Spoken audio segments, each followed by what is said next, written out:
Viewers, NASA ने अब Jupiter पर भी लाइफ होने की खोज कर ली थी, इसीलिए वो कुछ एस्ट्रोनॉट्स को रिसर्च के लिए वहाँ पर भेजते हैं। लेकिन जुपिटर पर जाने के बाद उन्हें ऐसे खतरनाक जीव मिलते हैं ना, जिन्हें नासा वाले भी देखकर एकदम शॉक हो गए थे। कहानी की शुरुआत में हमें नासा के एक रिसर्च के बारे में बताया जाता है। दरअसल नासा वालों ने ये पता लगा लिया था कि जुपिटर के एक मून जिसका नाम यूरोपा था, वहाँ पर जीवन होने के चांसेस हो सकते हैं, क्योंकि यूरोपा प्लैनेट पूरी तरीके से बर्फ से ढका हुआ था। और उन्हें इस बात का भी अंदाजा होता है कि यूरोपा के सतह के नीचे बहुत सारे पानी के भंडार हैं, और जहाँ पर पानी मौजूद होता है वहाँ पर माइक्रो बैक्टीरियाज अपने आप ही जनरेट हो जाते हैं। तो इसीलिए नासा वालों को ये पता करना था कि यूरोपा प्लैनेट पर लाइफ मौजूद भी है कि नहीं। इसीलिए इन सारी चीजों के बारे में बहुत दिनों तक डिस्कशन चालू रहती है, और तब जाकर नासा वाले इस मिशन के लिए रेडी हो गए थे। इस पूरे मिशन में 6 सबसे काबिल एस्ट्रोनॉट्स को यूरोपा प्लैनेट तक भेजा जाएगा, जहाँ से वो अपनी रिसर्च करके जल्द से जल्द ये पता लगा सके कि यूरोपा पर लाइफ मौजूद भी है कि नहीं। और अगर ऐसा होता है तो नासा पहली ऑर्गेनाइजेशन बन जाएगी जिसने की दूसरे प्लैनेट पर जीवन की खोज की है। अब वो 6 एस्ट्रोनॉट स्पेसशिप में बैठकर जल्द से जल्द मिशन के लिए निकल पड़ते हैं। उनके मिशन का कैप्टन विलियम नाम का एक एस्ट्रोनॉट होता है। वो लोग तो इस मिशन पर आकर बहुत ही ज्यादा खुश होते हैं। इसी तरीके से उन्हें अपना मिशन कंटिन्यू करते हुए 1 साल बीत जाता है, और अब वो सब अर्थ से बहुत ही ज्यादा दूर तक आ गए थे। यहाँ उन्हें कुछ ही महीने बाकी होते हैं जुपिटर के मून यूरोपा तक पहुँचने के लिए। लेकिन 1 साल बहुत ही लंबा समय होता है। इतना समय बिताने के बाद सभी को एंजाइटी अटैक्स आने लगे थे, लेकिन तभी भी सभी लोग कंट्रोल करके आगे बढ़ते रहते हैं। अब भारी मात्रा में सन की हानिकारक सोलर फ्लेयर्स निकलने की वजह से उनके स्पेसशिप का मेन सिस्टम काम करना बंद कर देता है। हालांकि कैप्टन विलियम और बाकी एस्ट्रोनॉट ये फिगर आउट कर लेते हैं कि स्पेसशिप में गड़बड़ कहां पर हुई है। प्रॉब्लम को ठीक करने के लिए एंड्रे और जेम्स नाम के 2 एस्ट्रोनॉट स्पेसशिप के बाहर जाते हैं, लेकिन उन्हें थोड़ा जल्दी काम करना पड़ेगा, क्योंकि मेन सिस्टम खराब होने की वजह से ऑक्सीजन बहुत ही कम बची थी। इसीलिए अब एंड्रे और जेम्स बिना टाइम वेस्ट किए मेन सिस्टम की प्रॉब्लम को ठीक करने लग जाते हैं। हालांकि उन दोनों ने प्रॉब्लम बहुत ही जल्दी सॉल्व कर ली थी, लेकिन तभी अचानक से एंड्रे के सूट में छेद हो जाता है, और अब उसके सूट में मौजूद सारी ऑक्सीजन लीक होना स्टार्ट हो गई थी। इसीलिए अब जेम्स कैसे भी करके एंड्रे को स्पेसशिप में लेकर जाता रहता है। हालांकि एंड्रे स्पेसशिप तक तो पहुंच गया था, लेकिन कुछ ही देर बाद उन्हें ये पता चलता है कि जेम्स के हाथों पर हाइड्रोजन लग गई है, और ये हाइड्रोजन बहुत ही ज्यादा पॉइजनस था। इसीलिए अब अगर जेम्स स्पेसशिप में आ गया तो वो पूरी पॉइजनस थिंग चारों तरफ फैल जाएगी। इसीलिए बाकी क्रू मेंबर्स जेम्स को ये बताते हैं कि उसे अपना स्पेस सूट बाहर निकाल कर ही अंदर आना पड़ेगा। लेकिन ये सारी चीजें इतनी ज्यादा आसान नहीं होने वाली थी, क्योंकि स्पेस सूट के बिना अंतरिक्ष में 1 सेकंड भी रहना बहुत ही ज्यादा मुश्किल था, और अगर ऐसा हुआ तो जेम्स की पूरी बॉडी एकदम जमकर खत्म हो जाएगी। वहीं दूसरी तरफ एंड्रे की भी ऑक्सीजन खत्म हो रही होती है। इसीलिए अब जेम्स ने बहुत ही ज्यादा टफ डिसीजन लिया। उसने तो सही टाइम पर एंड्रे को स्पेसशिप में ढकेल दिया था, और अब जेम्स खुद अपने स्पेसशिप से दूर चला जाता है ताकि बचे हुए क्रू मेंबर सही सलामत रहे। यानी कि जेम्स ने अपनी जान की कुर्बानी दे दी थी। जेम्स तो स्पेसशिप को अपने से दूर जाता हुआ दिख रहा था। सभी क्रू मेंबर्स को इस बात का बहुत ही ज्यादा दुख होता है, खास करके एंड्रे को। लेकिन कुछ देर बाद वो सब डिसाइड करते हैं कि वो अपना मिशन कंप्लीट करेंगे, और अब कई दिनों तक ट्रैवल करने के बाद वो सब जुपिटर से होकर उसके मून यूरोपा तक पहुंच गए थे, जहाँ पर उन्हें अपना मेन मिशन करना था। अब सारे क्रू मेंबर्स मदरशिप से निकलकर यूरोपा प्लैनेट की तरफ बढ़ने लगते हैं। हालांकि वो सब लैंडिंग पोजीशन से थोड़ा आगे आ गए थे, लेकिन तभी भी वो सब सेफ लैंडिंग करने में कामयाब हो जाते हैं। यूरोपा प्लैनेट का तो पूरा वातावरण बर्फ से ढका हुआ था। चारों तरफ का टेम्परेचर तो काफी लो होता है, इसीलिए उनमें से कोई भी बाहर नहीं जाता। अब अपना टारगेट पोजीशन अच्छे से एनालाइज करने के बाद उन लोगों ने एक बहुत ही एडवांस ड्रिलिंग मशीन बर्फ के नीचे छोड़ दी थी, जिससे कि उन्हें सतह के नीचे मौजूद पानी के सैंपल्स मिल पाए। उन लोगों ने तो अपना ये प्रोसेस चालू भी कर दिया था, लेकिन तभी उनकी स्पेसशिप अचानक से हिलने लग जाती है। पर ये वाइब्रेशन उन सभी को नॉर्मल लग रहे थे। उन्होंने सोचा कि बर्फ थोड़ी सी पिघलने की वजह से यहाँ से वहाँ हिल रही थी, जिसका इफेक्ट उनके स्पेसशिप पर भी पड़ रहा था। और अब सारे क्रू मेंबर्स इस मिशन का रिपोर्ट्स तैयार करने लग जाते हैं। इसी तरीके से कई घंटे बीत चुके थे। अब यहाँ एंड्रे को बर्फ के अंदर से कुछ लाइट्स दिखाई देने लग जाती हैं। एंड्रे ये देखकर एकदम शॉक हो गया था, क्योंकि यूरोपा पर इससे पहले कोई भी मिशन नहीं हुआ था। तो यहाँ पर मशीन्स और सैटेलाइट होने के चांसेस तो हो ही नहीं सकते, यानी कि ये जरूर कोई न कोई जीव है जो पानी के अंदर मौजूद है। एंड्रे तो उसकी रिकॉर्डिंग करना स्टार्ट कर देता है। उस रोशनी के जाने के बाद एंड्रे तुरंत अपने बाकी क्रू मेंबर्स के पास आ गया था, जो उन्हें लगातार बताता रहता है कि उसने बर्फ के अंदर कुछ लाइट्स को देखा। हालांकि एंड्रे सबूत के तौर पर उन सभी को रिकॉर्डिंग दिखा रहा था, लेकिन उस टाइम पर बाहर काफी ज्यादा रेडिएशन फैली थी, जिससे कि रिकॉर्डिंग में उन लाइट्स की फुटेजेस आई नहीं। और अब सभी को लग रहा था कि एंड्रे को भ्रम हुआ है। वो सब एंड्रे की बातों पर ध्यान ना देके अपना अपना काम स्टार्ट कर देते हैं। लेकिन एंड्रे ने जो देखा वो गलत भी नहीं था।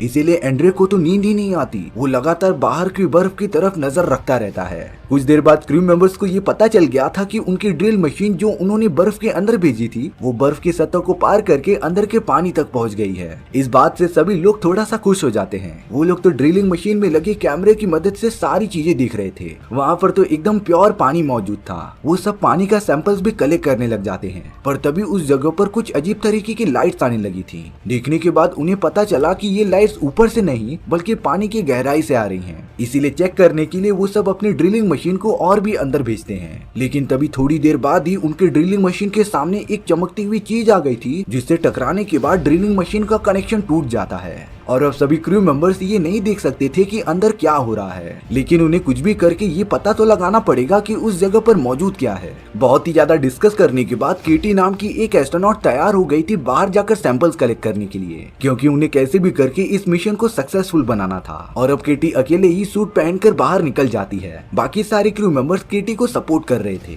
और अब वो एक ऐसी फीमेल एस्ट्रोनॉट बन चुकी थी जिसने यूरोपा की जमीन पर पहली बार कदम रखा हो। केटी बिना टाइम वेस्ट किए वहाँ के सैंपल्स को कलेक्ट करने लग जाती है। अच्छे से एनालाइज करने के बाद जब बाकी क्रू मेंबर्स के सामने रिपोर्ट्स आई तब वो सब ये देखकर एकदम शॉक रह गए थे, क्योंकि वहाँ के पानी के अंदर ऐसे माइक्रो ऑर्गेनिजम्स मौजूद होते हैं ना जो अर्थ पर एग्जिस्ट ही नहीं करते थे। यानी कि यूरोपा की जमीन पर लाइफ मौजूद है। ये उन सभी और नासा के लिए एक बहुत ही बड़ी खोज थी। सैंपल्स मिलने के बाद बाकी क्रू मेंबर्स केटी को वापस बुला रहे थे, लेकिन अब केटी को पास ही में कुछ वाइब्रेशंस फील होने लगी थी। उसे तो बर्फ के अंदर थोड़ी सी रोशनी दिखाई देती है, जिससे कि वो जाकर देखने लग जाती है। स्पेसशिप के अंदर बैठे सारे क्रू मेंबर्स केटी के हेलमेट की वजह से सारी चीजें देख पा रहे थे। वहीं दूसरी तरफ केटी लगातार रोशनी का पीछा करती ही जा रही थी। उसने अपनी हेलमेट की लाइट्स बंद कर दी होती है, जिससे कि वो सारी रोशनी काफी अच्छे से दिखे। लेकिन अब वहाँ की पूरी बर्फ अचानक से टूट जाती है, जिससे कि केटी लगातार नीचे गिरने लगी थी। केटी थोड़ी देर में ही पानी के अंदर पहुंच जाती है और अब उसका कनेक्शन क्रू मेंबर्स के साथ टूट चुका था। केटी तो लगातार पानी के अंदर गिरती ही चली जा रही थी। देखने से तो ऐसा लग रहा था कि कोई उसे फोर्सफुली खींच रहा है। कनेक्शन लॉस्ट होने के बाद क्रू मेंबर्स केटी की लास्ट रिकॉर्डिंग देखते हैं, जिसमें उन्हें पता चला कि केटी बहुत ही ज्यादा डरी हुई थी।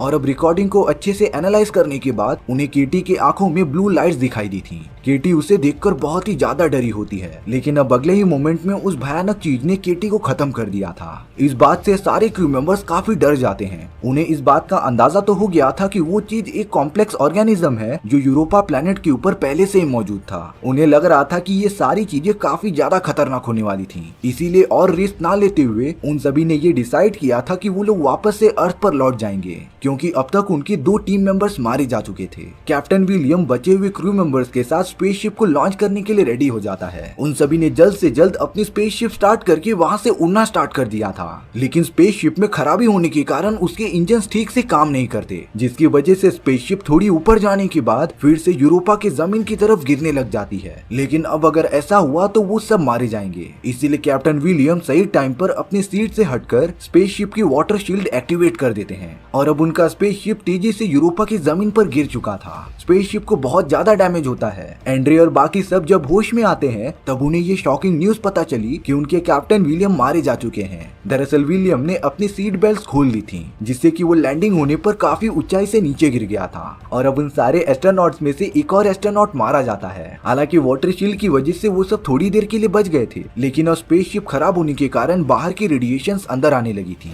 उन सभी एस्ट्रोनॉट में से अब एंड्रे, डैनियल और नैन्सी बची थी, लेकिन वो तीनों बहुत ही ज्यादा डरे होते हैं कि आगे क्या करें। उन्हें कैसे भी करके स्पेसशिप को रिपेयर करना ही पड़ेगा ताकि वो तीनों यूरोपा प्लेनेट के ऑर्बिट में मौजूद मदरशिप में पहुंच सकें। अब एंड्रे और डैनियल ये डिसाइड करते हैं कि वो बाहर से स्पेसशिप को रिपेयर करेंगे, वहीं नैन्सी स्पेसशिप के अंदर रहकर उन दोनों को असिस्ट करेगी। सबसे पहले डैनियल जब शटल को खोलकर बाहर जाता है तभी उसे वही रोशनी दिखाई देने लगी थी जिसे केटी ने भी देखा था और अब उस रोशनी में से कुछ टेंटिकल्स निकलते हैं जिन्होंने डैनियल को पानी के अंदर खींच लिया था। एंड्रे और नैन्सी ने ये सारी चीजें देख ली थी और अब वो बहुत ही ज्यादा डर गए थे कि आगे क्या करना है। एंड्रे नैन्सी को बता रहा था कि उन्हें अपने स्पेसशिप का कम्युनिकेशन सिस्टम ऑन करना पड़ेगा ताकि वो इस जगह की सारी रिकॉर्डिंग्स अर्थ पर भेज सके।